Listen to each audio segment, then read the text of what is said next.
up, everybody? Welcome to the Slate as we are inching closer to Thanksgiving, which, of course, is going to be a very big football day. We know that. But you know what? You've had plenty of time to talk about that elsewhere, and you will have plenty of time even before those games roll around to dive into them. We are fixated over the next, 40 minutes or so on all things NBA for just a cute little guy, a wee little guy slate tonight. Just 4 games to talk about. I'm Adam Kaufman with a couple of our NBA DK contributors and experts, dare I say, Matt Meiselman and Gary and Thorne. Fellas, what's going on? Not too much. Yeah, we're waiting for everything. Gary and I are waiting to talk because we're just like staring at the board, like all the news is coming. They're waiting to find out about the studs, the stars right now, Gary. Yeah, nothing like a 4-game slate with 2 West Coast games where the 2 most expensive players on the slate and also AD and also Bam are questionable. Just a lot of loose ends to tie up in the next couple hours. So hopefully we can help some people out here. Here is the good thing, though, as you know, you talk about obviously some of the questions on the West Coast. At least with these 4 games tonight, we have some staggered starts. So for anyone that doesn't know, I mean, none of these games are starting at the same time. Same general windows for a couple, obviously, but we have, first things first, in less than 2 hours, it'll be Miami at Detroit. That's 7 p.m. Eastern. In that game, we don't know Bam Adebayo. We expect him to play. He's probable dealing with an illness. And then there's Dwayne Dedmon, questionable. Duncan Robinson is questionable as well. Of course, Victor Oladipo, Markieff Morris, we know they are not playing. And then for Detroit, Isaiah Stewart, he is suspended. He is out for being on the receiving end of LeBron James' fist and then retaliating accordingly. So he's not playing. Killian Hayes is questionable, dealing with a thumb injury. Kelly Olynyk remains out for the Pistons. And then coming up at 7:30, Lakers at New York. Now, this one really interesting because you got Anthony Davis questionable with a thigh. LeBron James, as mentioned, he is suspended for the first time in his career. He is going to have to sit out this one game, so he's not playing. To me, and we'll get into this a little bit more, especially if we find out AD can't go. I mean, this is a Russell Westbrook auto play tonight. It might be anyway, but especially if we find out that he is the only stud available in that game for the Lakers. Beyond that, for the Knicks, Taj Gibson doubtful with the groin. Mitchell Robinson is still out, concussion. Derrick Rose is questionable, dealing with an ankle injury. So that's another thing to monitor right now. And then we got to wait a couple hours, obviously in terms of start times, not conclusions, but start times goes all the way to the later games, 10 p.m., Denver at Portland. You wish, obviously, you knew a little bit earlier what the status of some of these guys like a Nikola Jokic was going to be. He's questionable with the wrist. As we know, Michael Porter Jr. is season probably over with that back injury. No injuries of note on the Portland side, which is good news. So we'll have Damian Lillard, will have CJ McCollum. But if there is a benefit, this is where I was going with all of this. If there is a benefit, we've got the multiple games on the West Coast. It's not just Jokic, where if you rostered him in early on, you don't have a good punt play to go to, and you just find out that you're screwed, unless, of course, you want to go to Lillard or something like that. But, Dallas and the Clippers, Luka Doncic, questionable. That's another one to think about at 10:30 with the ankle. And then Marcus Morris, senior, probable. Nick Batum is out for the Clippers in that one as well. So there are some big names, Matt, that we have to be concerned with tonight. Yeah, I think that these injuries are concerning to varying degrees. So, to start with, I don't think there's much of a chance that Luka Doncic sits. I think all signs point towards him being back tonight. He went through a shoot around this afternoon. He was an upgrade to questionable. So compared to AD, who was actually downgraded today, Doncic has been out a few games, and questionable is actually a better status than he's had the last few. So I think he plays, and we've also this line has already moved towards Dallas significantly. It was +6, I think, is as high as it got this morning.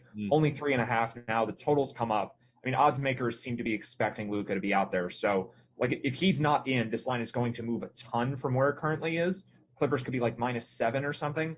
But once he's ruled in, which I think is very likely, I don't even think the line's going to move much more than where it already is. So, Doncic, I don't think we have to worry too much about. Jokic, I think, closer to doubtful than probable, if anything. He's dealing with a real injury that I think his wrist is probably a little more of an issue than the team is saying. They've called him questionable game time decision, but you've seen, I think there's been some images that have surfaced. He's wearing a brace during shoot around. He's not doing very much.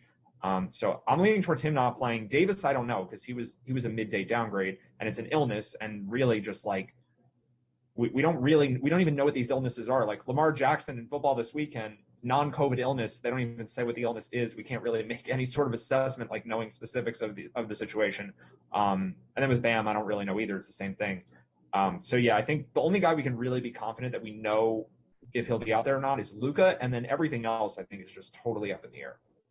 What's interesting, Darian, is, just kind of looking at, again, some of the top names that are available tonight from a DFS perspective. Okay. So we've got, and this is provided everybody that I mentioned of note plays. So there's Jokic, there's Doncic, there's Paul George, there's AD, there's Julius Randle, Damian Lillard, Jimmy Butler, Russell Westbrook, CJ McCollum. Then you kind of get down to like Kristaps Porzingis and Bam Adebayo and that crew. So I just mentioned a dozen names, something like that. And I'm not sure that any of them are really in, again, as we know things right now, I don't think any of them are in this great spot tonight. No one is in this, based on where they're priced, expected to go for just ridiculous return on value, points per dollar, all of that. It looks like much more of a balanced sort of approach as opposed to stars and scrubs, even with just a little 4-gamer.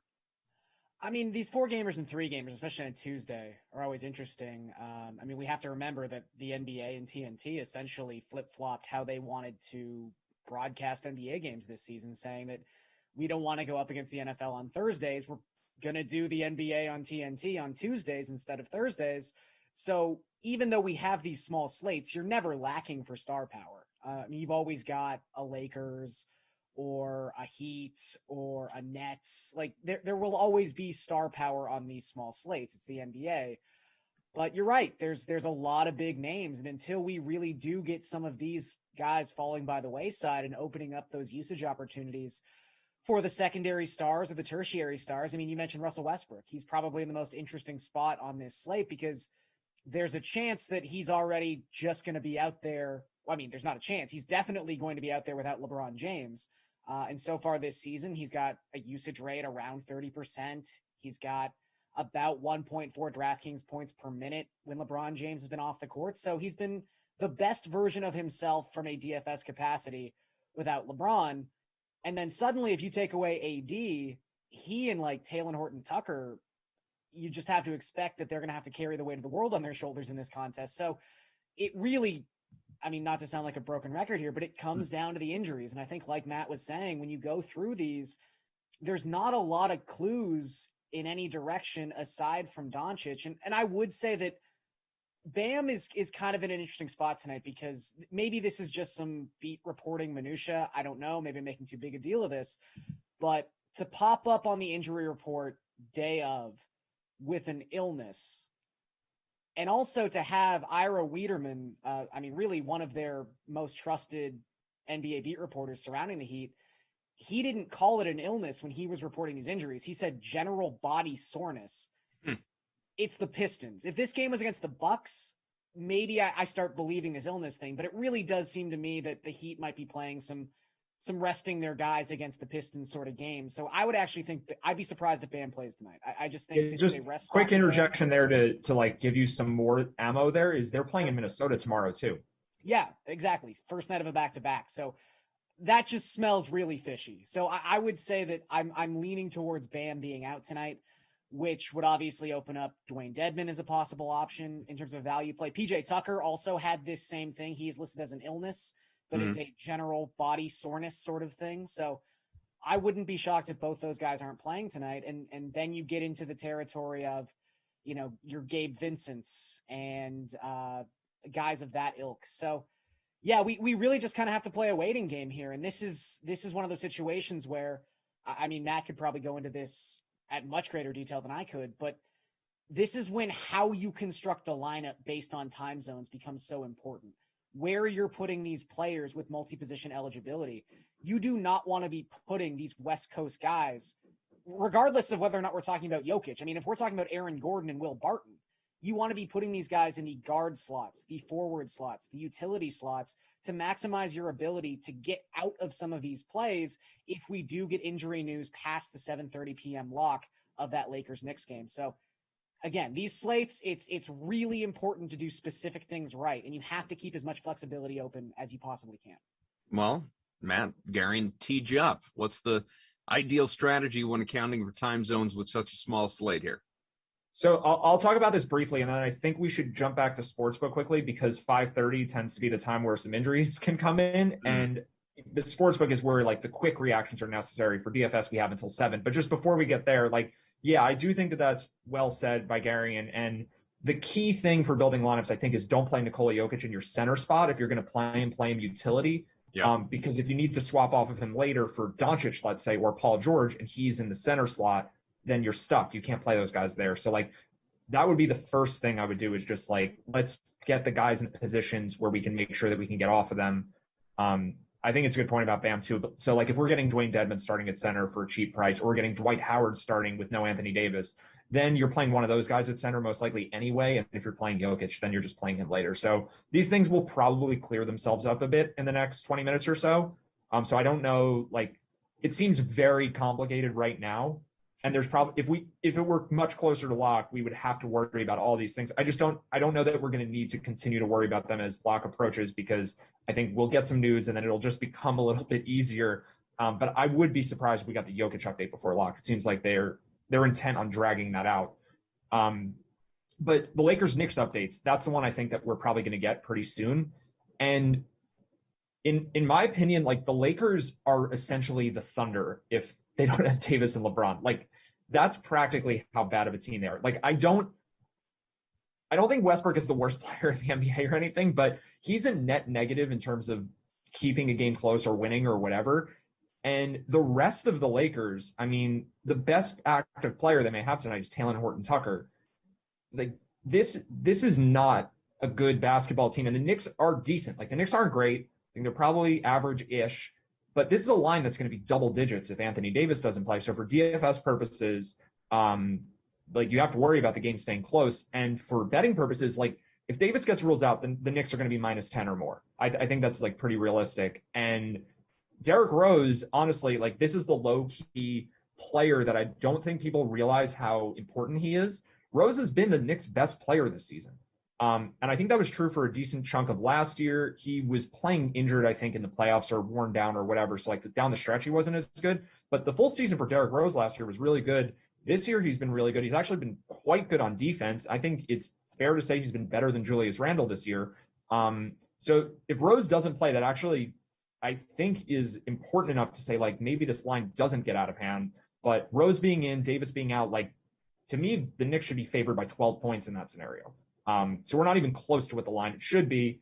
The main reason for that is because Davis might play. And if Davis plays, then 7 sounds fine. Like, that's probably just fair. But, yeah, if there's no Davis, like, this Lakers team is going to start, I mean, Horton-Tucker, Westbrook, Avery Bradley, Carmelo, and DeAndre Jordan. Like, it – and then what is their bench at that point? I mean, it's not a good roster without – LeBron and Davis are the things carrying the roster, and obviously LeBron's not playing either. So we're going to have to monitor this. I know we're coming up on 5:30. Like, this line is going to move fairly dramatically when that news comes through.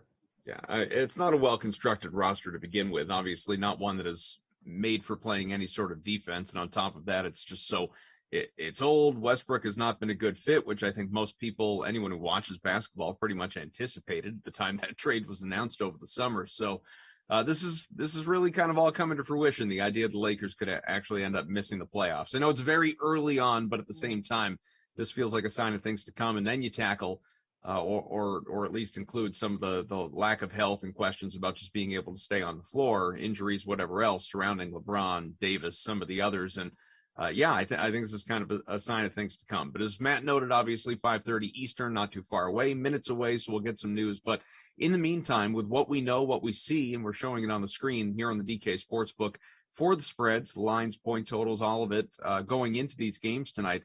How are you guys feeling about this right now? Gary, and let's start with you. Is there one game in particular that jumps out at you?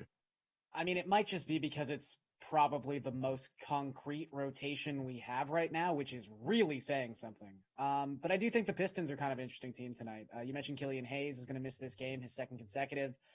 That's really put the Pistons in a bit of a bind as to what they want to do at the point guard position. In their last game, it was Corey Joseph. It was a lot of Corey Joseph. Corey Joseph actually led the team in minutes. Kind of went under the radar because, LeBron fought someone in that contest. So the last 20 minutes of that game might have escaped a lot of people, but 38 minutes for Corey Joseph, but at the same time, 38 minutes with a 5.3% usage rate. So you've got a really interesting situation with the Pistons where their two primary point guards, if you're not counting Cade Cunningham as a point guard, which you probably should, because in a game without Killian Hayes, he recorded his first career triple-double and the first time he'd ever had double-digit assists in that contest against the Lakers. And I think Cade is significantly underpriced. I'm sure he's going to be a very popular play tonight, but you've got Frank Jackson at $4,000, who is just far more willing to take shots and is playing in an offensive system that is more prone to getting him shots. He really plays more of a shooting guard than a point guard. And then you've got Corey Joseph, who again, 3,900, played 38 minutes, but was barely utilized within the offense. I'm kind of curious to see how the ownership sort of falls between those two guys. I think you could have people just looking at Frank Jackson's ability to score points. He scored 42 points in his last two games and maybe lean in that direction. But at the end of the day, for a player who's sub $4,000, if we're getting anything over 35 minutes with Corey Joseph, I just think sheer normalization says he's probably more of like a 15 to 17% usage type player than a 5% usage type player. And he's going to have his assists. He's going to finish with 5 or 6 rebounds. Dwayne Casey trusts him. He was a guy that played under Dwayne Casey for a couple seasons in Toronto. He likes him. But yeah, just the Pistons, as odd as it seems to say, are the one team right now we sort of know where they stand, which maybe that makes their plays a little bit more appealing. But I do think there's some value on this roster tonight. I'm seeing roughly a 20% ownership projection on Corey Joseph for tonight. Who else were you wondering about? Frank Jackson. Let's see. Is it Reggie Jackson or Frank Jackson? Frank. Frank's got to be a bit lower than that, I would think. I would think so, yeah. I would think. Let me see. Frank's more expensive than Corey Joseph. $100 more, yeah. He's only coming in at about 6% ownership right now. Okay. So if Corey Joseph is the only value, if he's one of the only few value plays, like let's say all these guys that are questionable, like all the studs, if they all play, Corey Joseph's going to be like 60% owned. Yeah. Because then like you don't have a lot of ways to fit in your top end players. And sure, people could build balanced lineups, but I think like if you're using optimizers or you just want to fit some studs because there's so many, like let me try to grab a couple of them. Corey Joseph is the primary player that makes that work. I think Trey Lyles to some extent because he may start at center with Isaiah Stewart out. Yeah, Joseph is going to be mega chalk unless like Bam's out and then we get Deadman and Davis is out and then maybe we get like Dwight Howard and then we just get like more stuff opens up. But as it stands, like I don't mind Corey Joseph. It's just a lot of people are going to be playing Corey Joseph. He could play 40 minutes and put up 20 fantasy points again because or the Heat just blow them out, right? Like whether or not Bam plays is going to change my interest level in the Pistons a lot too. And in terms of sports betting, like, yeah, Bam is a pretty significant factor for just the spread on this game. So like, I'm pretty intrigued by the Pistons if Bam doesn't play at plus 9.5. And honestly, like, I think there's a bet to be made on every single game tonight, depending how the news breaks. I usually don't want to bet on anything because I think every line is fair. That's like my normal disposition. The Lakers open at minus 2.5 and are already at -7. And if Davis is out, I still think there's value. So even though the lines move that much, like that line movement initially, I think is just because it was a misprice and the Lakers are just much worse than odds makers tend to give them credit for. But Davis obviously changes everything. And then I think if Jokic doesn't play, like Portland should be a double-digit favorite. So that's going to, like, I don't understand why with Jokic having this many question marks, that line is that low. Because if Jokic is in, Portland's probably favored by 4 or 5. I think at this point, these are close teams and Portland's maybe slightly better because Murray's out, Porter's out. Portland's at home. So with the home court advantage, somewhere between 3 and 5 would be the fair line. That's with Jokic playing. If he's not playing, like you're moving a line by, I don't know, 6, 7, 8, 9. Like Jokic is, to me, Nikola Jokic is as valuable as the starting lineup of most teams combined. He's the whole Denver Nuggets at the moment. Mm-hmm. So like, it's just the fact that he's been questionable the past few games is just such a great thing if you're a sports bettor because, well, if you're one specifically who's trying to react to injury news and make bets that way, because no matter where the news breaks, the line is going to move and you're going to be able to get a number that is different from what the closing number is in either direction. Like we're at 6.5 right now for Portland, Denver.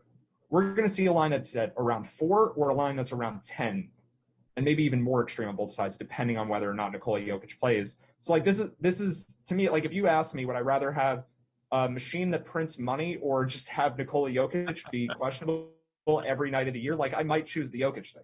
Like it's almost better because you're getting value no matter what. He's that good that no matter what the news is, you're going to get some value.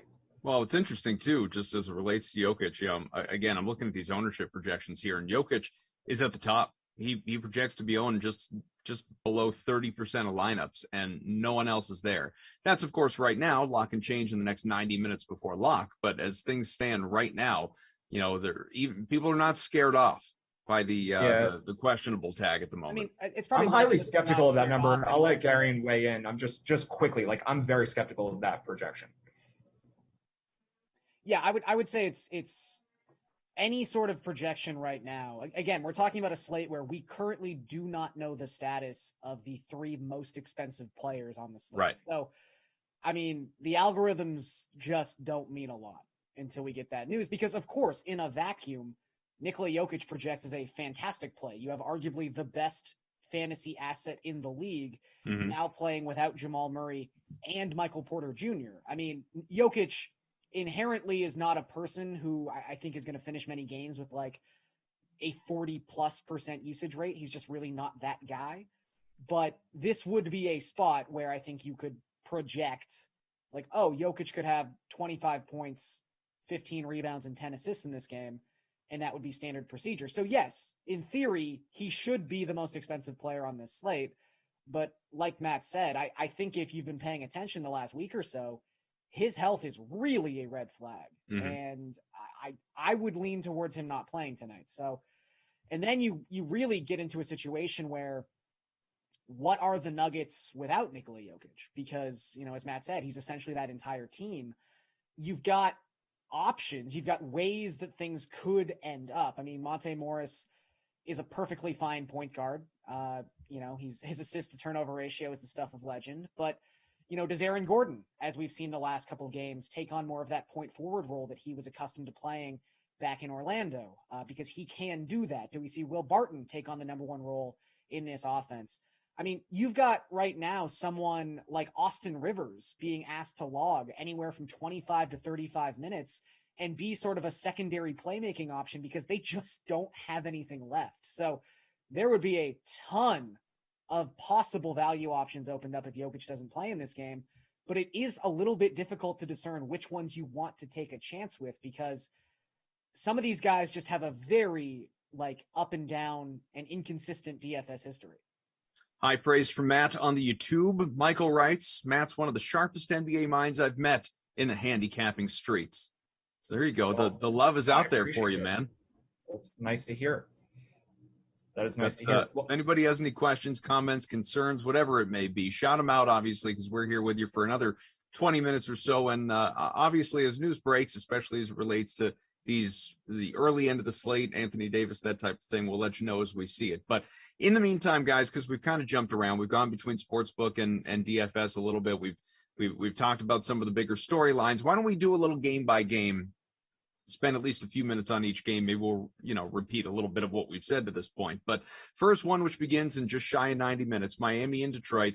Miami, of course, very mediocre on the road to this point. Detroit, not a good home team or in general, but at 2-7 losses the last couple. Again, no Isaiah Stewart tonight, so missing a little bit of heart there. And we mentioned, obviously, all the questions that relate to this Miami team in terms of Bam, who's probable with the illness, and Dedmon questionable, Duncan Robinson questionable, and on and on and on. So as we take a look at the DFS end of things here, let's key this in is on, good timing because we're getting our Heat updates now. Good, perfect. Well, as Bam's in, PJ Tucker remains questionable. Those are the 2 that just came through. All right, well, let's. I am surprised. I thought Garion was pretty spot on with the analysis on Bam not playing tonight, back to back, vague injury designation, and he's in there. So I guess maybe they gave him the choice. I feel like most players don't want to sit. Right. But yeah, that is surprising. I did not think we'd see Bam tonight. So obviously Duncan Robinson is in then. I think, they're saying PJ Tucker and Duncan Robinson are game time decisions. Okay. All right. So those I guess are more serious concerns. That's just fancy questionable. That's right. So, on with what we know, and again, things can obviously change, as you said. Game There time goes the Heat game off the board. It just disappeared from our That's a really good point though. Like to everything Matt's been saying about how you have to almost have a separate laptop open to see this stuff. You get about 45 seconds to beat the books on these things. And there it goes. It's all gone. Well, DFS obviously is not going to disappear on us. So from this game and specifically that side, is there anybody with what we know right now that jumps out at you? Because I don't feel like there's anyone on Miami that it's man, I got to make sure I make room for him in my lineup tonight. I mean, the worry, like Matt said, is just blowout potential. I mean, in a vacuum, Jimmy Butler is a phenomenal play tonight against a terrible Detroit defense. But now that you have Bam Adebayo, that you have Kyle Lowry, it is a little tough to trust any of these expensive Heat players just because this could get lopsided very quickly. Mm-hmm. I mean, I will say again, I'm curious to see what Cade's ownership comes out tonight, just because you have so many, you have the love for Corey Joseph. There might just be something inside of people's heads as they're assembling lineups that you just don't want that much exposure to a terrible Pistons team. And maybe Joseph just fills your Pistons want for the night. But you've got Cade essentially logging 36 minutes a night. He's a horrendous shooter. And that's partly a product of the guys around him. But, this is someone right now across his last 4 games, almost averaging 48 DraftKings points a night. And he's only shooting, 30% from the field and 20% from 3-point range. He is a semi-efficient shooting night away from 55, 60 DraftKings points, especially if he's going to play like pseudo starting point guard for the Detroit Pistons. So if this is a slate, I mean, you mentioned it, Koff, there are countless star players on this slate. If this is a night where people feel like they can go stars and scrubs and maybe ignore that middle tier a little bit, I love Cade. He's just one of my favorite plays on this slate. Well, on Cade obviously 7,400. Corey Joseph, who we've all talked about, and certainly in a good spot tonight, 3,900. But if you want to go even cheaper, you got a couple other plays here, guys, that are really good from this game for Detroit. Trey Lyles, who we've mentioned, but I mean, he's the stone minimum, 3K and projected for maybe in the vicinity of 20 points or so, fantasy points. And, Diallo, you could certainly make a case for tonight as well, among those cheaper guys if you're looking to sneak value in. Yeah, I think that's all true. Like, I'm kind of torn here because I think a lot of what Garian's alluding to is right. And I am curious to see what Cade looks like in terms of ownership percentage, because he's not the same as Trey Lyles and Corey Joseph. Mm-hmm. He's not a cheap player who makes things work. Like, he was only 4K a couple weeks ago, but now he's 7,400. Like, it's a totally different thing. But if Corey Joseph is going to be popular, and if Trey Lyles is going to be popular as the starting center, which I think is most likely, and Jimmy Butler, even with Bam playing, I think Butler will be among the top pay-up options because he's just in a price tier that's below some of the guys that are harder to afford, like George and Doncic and Jokic and even Westbrook. So I think, like, if Butler's popular and some of these Pistons starters are popular, this is a 10-point spread. Like, blowout is a real outcome. And one of the ways you can get an edge on the field with this game is you just don't play it and hope the Heat win by 30. Then again, it's only a 10-point line. So if the game comes in where the line is supposed to be, Cade probably is the main reason for it, and he should do really well. So I think, like, either I want to play Cade and a lower-owned Bam Adebayo, who people may be scared off of, or I want to just not play anyone. And I guess if you're playing Cade, like, maybe include Corey Joseph too, because if the game's close, like, Joseph's going to be on the court for basically the whole game. His chance of failing is pretty low in that scenario. I think the blowout is really the only thing that would get him. But this is also just going to be, like, I think anyone would have to take this with a grain of salt, because this is going to be highly dependent on what happens with Anthony Davis in the next hour. Mm-hmm. And if Davis is playing, I think that everything that I just said holds up. If Davis is not playing, then we just get a different group of value plays that are going to show up. Taylor Horton Tucker would become almost a must play at 5,900. Like, he's the number 2 then behind Westbrook. There's just so much usage to go around there. I think Westbrook becomes a lot more appealing. And then you have, like, Melo and Dwight Howard, maybe DeAndre Jordan, although that one I'm not as excited about. But Lakers look very different without Anthony Davis. And then if Derrick Rose doesn't play, you have Alec Burks, who already figures to be one of the chalkier plays. I mean, he's almost someone you can't fade, I think, for Burks if Rose is out, just because, like, he may move into the starting lineup. He may play 30 minutes. He's $4,200. So it's just going to be very dependent on this Davis news and to a lesser extent this Rose news. And it's strange to me. It's 5:43 right now. We don't have any, like, what are these teams doing? Like, what, we haven't even gotten the update like the Heat gave us where we have the game time decision. They're still questionable. Any of that, these teams aren't saying anything. So I mean, who knows this what's might going be on. complete conjecture. I don't know. But as someone who, 40% of my job is just to track the Twitter accounts and see what happens. The 5:30 report has not been as fruitful this season as it has in years past. It seems like teams are really waiting till the last minute for a lot of this injury information. A lot of game time decisions. I would say almost 60% of questionable tags this year have turned into game time decisions. It's been really interesting to see how it's all shaken out, and maybe that is a product of these new hourly reports and teams knowing that they have the 6:30 report to lean on. If they are a 7 or a 7:30 p.m. start, I don't know. But 5:30 has not been as busy and chaotic this year as it has been in years past. Well, we've talked about the Lakers a little bit, but let's keep going with that game here. Some Lakers in New York. Again, that game begins in a little under 2 hours. Again, Anthony Davis is questionable with the thigh. LeBron James, once again, is out with that 1-game suspension. Of course, Taj Gibson doubtful on the other side.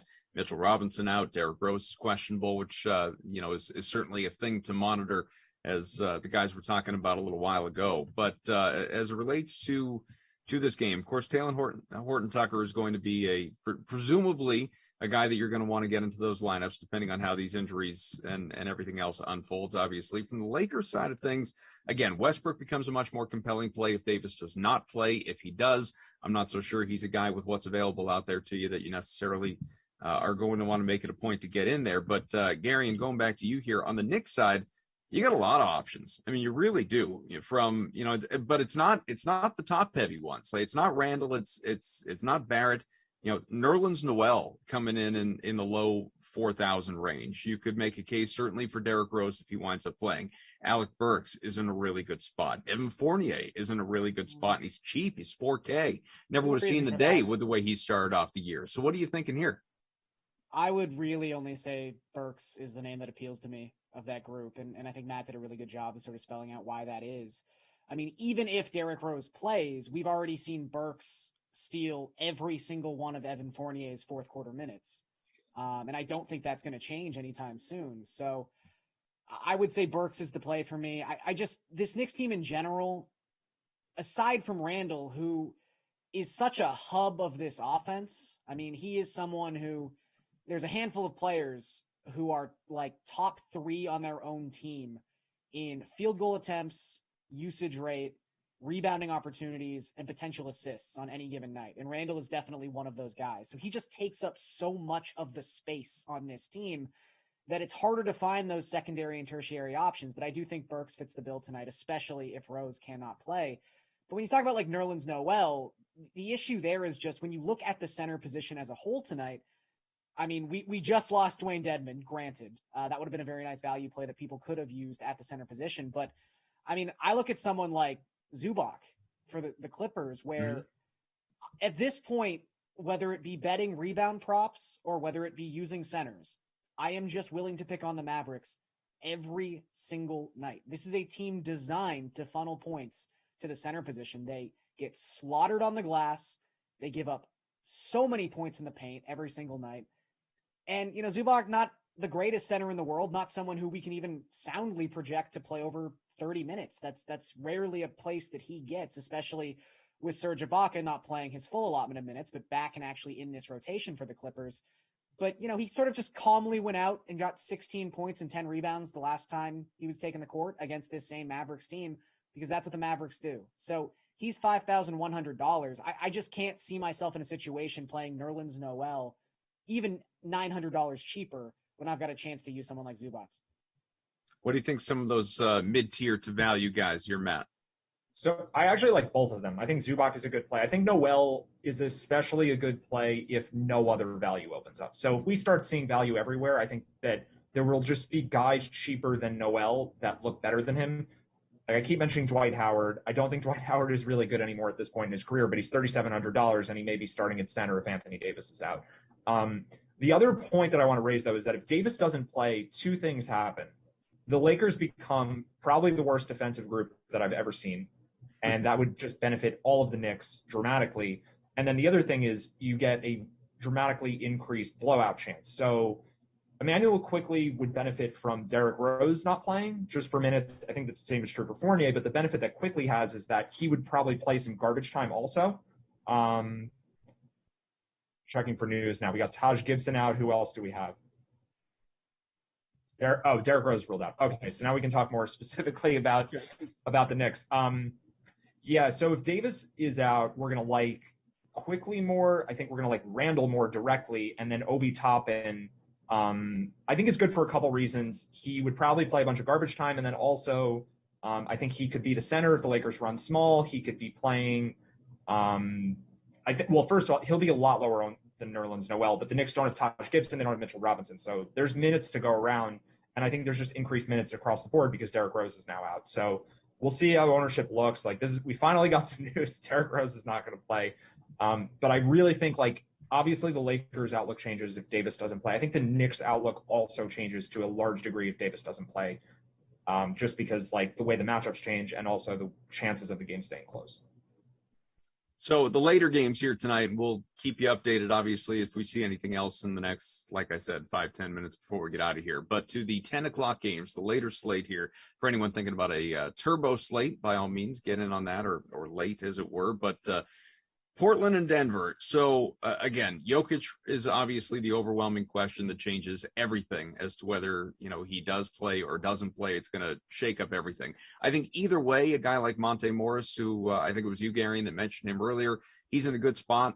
I think you could certainly make the case to play him with or without Jokic. But other side of that game, again, maybe I'm just in love with value tonight. But, Larry Nance Jr., Nasir Little, you could look at those guys. Anthony Simons is super cheap again at $3,200. It's not the studs necessarily that are going to be in this game that you're going to want to feature, again, short of knowing how things change with Jokic getting ruled out if that happens, Gary. I mean, I think Larry Nance is sort of interesting, and I'll steal a term that Matt just used. I think he's more interesting to me if we don't just get a boatload of value opened up by these injuries. Because if we do have a slate where all the studs are playing and you're sort of at a loss, I believe Nance is he 3.6 or 3.4? He's 3.6. Nance is 3.6. 3.6. I mean, we're talking about someone who across his last 6 games has played more minutes than Yusuf Nurkic. I mean, Nurkic is just a shell of himself right now. And while it's taken a lot of time for Nance to kind of find his footing in Chauncey Billups' rotations, it seems like he's found it. And his best 6 games of the season have been his last 6 games. So Nance isn't really someone you're looking at and saying, oh, wow, this guy's going to get me 30, 35 DraftKings points. I think he's done that once so far this season. But I think you can look at Nance on a slate where there isn't a lot of value and say, the floor is so sturdy, I think he's a 5x, 6x value guy. And that just becomes a lot more appealing on a slate that's lacking value as opposed to one that's overflowing with it. So I do like Nance. I just think it does matter a little bit about the context outside of this game on this particular slate. What's your outlook here, Matt? Yeah, Nance seems to have benefited from 2 things. One is games where the Blazers are trailing, so they try to go with a smaller lineup, and Nance spaces the court better than Nurkic does. So I think that's a lot of the reason we saw him play well against Toronto, and then I think Chicago was the other one. They were down a bunch and then came back and won. If the game's closer, I think that he probably doesn't get the same level of minutes. Like, I think he'd be a safe play, but the upside really comes from like weird game scripts. So that's kind of what makes this similar actually to the Davis situation for Jokic, where one, if Jokic is in, the Blazers are more reliant on Nurkic for defense because Nurkic is a much bigger body, much better defender, at least against a player like Jokic, where your foot speed is not the thing you need. Like, you need the bulk to guard someone like Jokic down low. I think Nurkic, I honestly don't know much about like how he might fare head to head in terms of like efficiency against him, but I think they'll just need him for the minutes if Nikola Jokic is playing. But if Jokic is out, the Nuggets don't use another center. They have Jeff Green and JaMychal Green and Aaron Gordon playing center minutes for them. Like, you don't need Yusuf Nurkic in that game. And then also with an increased chance of the game getting out of hand, I think Nance could maybe like get a bit of garbage time minutes. So he becomes much more appealing if Jokic is out. And I think we could also see his ownership go down in that scenario too, because you would see people gravitate towards guys like Jeff Green and JaMychal Green, cheaper players on the Denver side. So that's what I'm looking for Larry Nance. The other thing on this game, like with Will Barton and Aaron Gordon, I know we had mentioned them just very briefly before. We've seen this play out already, because this would not be the first game that Jokic has missed. He's been out a few games now, and the usage rate for those two guys is pretty extraordinary. Like, neither of them got their last game because the Suns just obliterated them. I think Phoenix ended up winning by 30. None of the starters played in the fourth quarter, but the Chicago game, which was the prior game, Barton and Gordon were both really good. I think especially Gordon got up to close to 50 fantasy points. So like, some kind of game stack here without Jokic could be super high upside, because if Denver does keep it close, I think it really has to come from Gordon and Barton and Monte Morris. Like, there just are not a lot of players on this team. And then you also like get pretty diminished defense with Denver playing small the whole game. So Lillard and McCollum would probably become more appealing in that scenario too. It's just hard because we have no idea yet. And we still don't know about Anthony Davis, and it's 5 of 6 right now, and we still don't know. So it's gonna be interesting to see how this sorts itself out. So in the last couple minutes that we have, then Dallas and the Clippers. That's 10:30 Eastern tonight. Dallas just 3-6 away, losers of 3 in a row. And again, Luka Doncic is question mark tonight with the ankle. The Clippers very good at home at 8-3. No significant injuries. We know that Marcus Morris Sr. probable. Nick Batum, of course, remains out. So Matt, staying here with you. We believe that Luka is going to play. Of course, sat the last one out. But if he does, if he doesn't, what does that change for you? Yeah, I'll just give some quick sportsbook thoughts. I'll let Gary close it out with the DFS stuff. But I think what's interesting with Doncic, especially this year, is that Jalen Brunson's been so good that even though Doncic is probably a top 5 player in the NBA, if not higher than that, he's not worth nearly as much to a point spread as some other superstars, because they have such a competent backup. Like, Brunson, I think, is by far the best backup point guard in the whole NBA. So like, this line was around 6 or so when it seemed like Doncic wouldn't play. With the upgrade, it's only 3.5.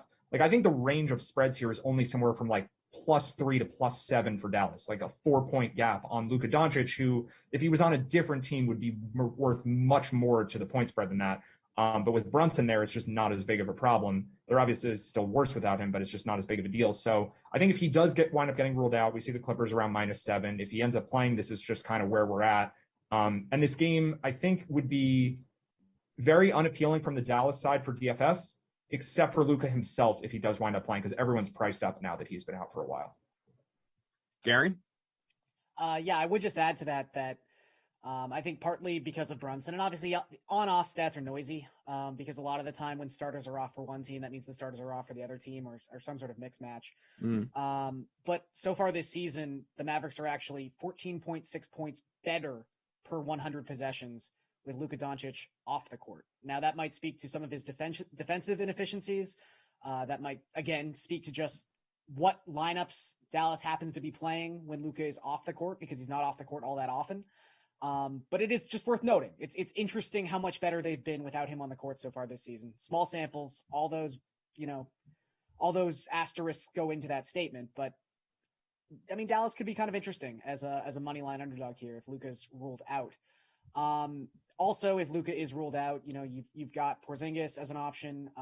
He's someone who has been averaging almost 1.5 DraftKings points per minute with Luka off the court these last 3 games. Brunson is maybe the highest floor player we have at any position tonight. If Luka is not playing, it seems like he's just automatically going to score you 40 DraftKings points in a game that he is starting. So maybe those are more cash game type plays, because it doesn't seem like Porzingis is ever going to get in a situation where he's playing 36, 37, 38 minutes. It seems like he's very capped at 30 to 33 minutes. So even in a GPP without Luka, I'm not in love with him, although 8,500, he's probably a 5X value guy. Maybe you find some value on the Clippers with Batum out. You could look at someone like Terrence Mann, like Luke Kennard. They're sure to get a couple more minutes at that wing position just because they're missing. Although I would say that most of that usage is probably going to trickle up to guys like Reggie Jackson in particular. So maybe you take a look at Jackson as well with Batum off the court. The most perfect segue I could have imagined. Matt, we have a question here from Varder. What do you guys think about Reggie Jackson tonight? Oh, that's perfect. Yeah, I think Reggie Jackson fits well into the mid-range build if we end up needing one, right, where we don't have guys ruled out. We're already starting with Rose, so it's going to turn a little more into starters and scrubs already. But, like, let's say Davis plays and Jokic plays. it's harder to just jam in some cheap guys with some more expensive players, and then you're stuck playing players that are more mid-priced. So I think Zubac, who we talked about earlier, I think Jackson in that scenario looks really appealing. I do think he'll be somewhat popular, but yeah, as of now, like we don't have a ton of value yet, so I think he would fit well as like one of the guards to use that doesn't cost too much on a night where, at least to this point, it's going to be a little hard to find some value. That may change in the next hour with Davis, but as of now, that's where it stands. I've received a note from our production crew saying, guys, we're really enjoying the show, but we have a sim at 6 to get to, so you're done. Stop talking. So it's time for us to go. Want to thank Gary and Thorne, Matt Meiselman, of course, our NBA brain trust here. I am Adam Kaufman, our producer, Eamon, Drew, our technical director. We thank all of them and all of you for hanging out and watching. You know, it's easy to fill time, obviously, with a 4-game slate. There are just so many questions, and I wish we could have provided you a few more answers as opposed to just the, you know, it's like a math problem, guys. It's like, if this, then that, if that, then this. And, you know, we wish you the best, obviously, in your lineup construction over the next hour plus. We'll talk to you again. Slate comes back at you, 5 o'clock Eastern tomorrow. See you then, folks. Bye, guys.